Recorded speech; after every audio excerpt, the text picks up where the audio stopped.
8 reasons to stand up today against abortion bans in the United States. That's how it starts. And all the people cheer. Or all, lest the 60 million voices will never hear. While I admire the rhyme and incomparable sound, in the zeal the appeal got a little turned around. So I proffer to the supporter, to the scoffer, 8 reasons to stand up today for every human life on the planet. 1. There is no penalty for rape harsh enough that it will ever erase the scars, retrace the stars that shone on her shame, that night, that morning, that afternoon, the moment, that moment. Not a penalty harsh enough exists for a woman once her soul has been stole. But saying it's all about control? Aren't we collectively appalled when someone bigger and stronger forces their will on the body of someone else? Or is that only when we don't call that action choice? Number 2. Where is the empowerment in telling a woman that she can't? In fueling the fearful fires that burn the idea of motherhood at a stake of inconvenience? At what about all I dream? And here is where we intervene. Number 3.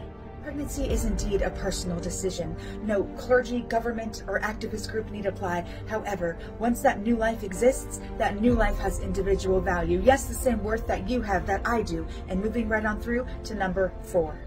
The idea that society doesn't ever rise up against legal immorality is a false narrative. Just because there will always be murder, just because there will always be rape, just because does not a just cause make. Number 5. Roe v. Wade was and is unconstitutional.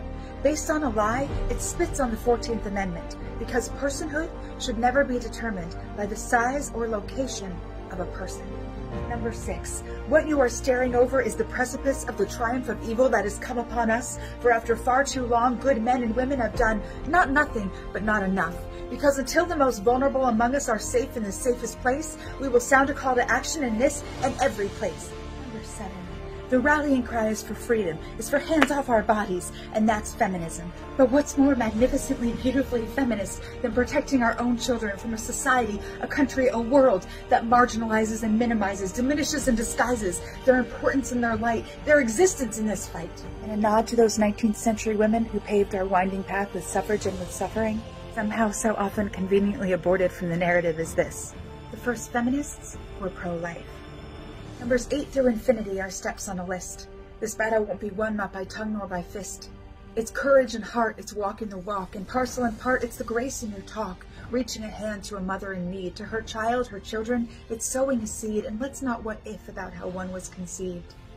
The simple truth is, when it comes to determining the matter of life, it's not up to us to determine when another's life matters.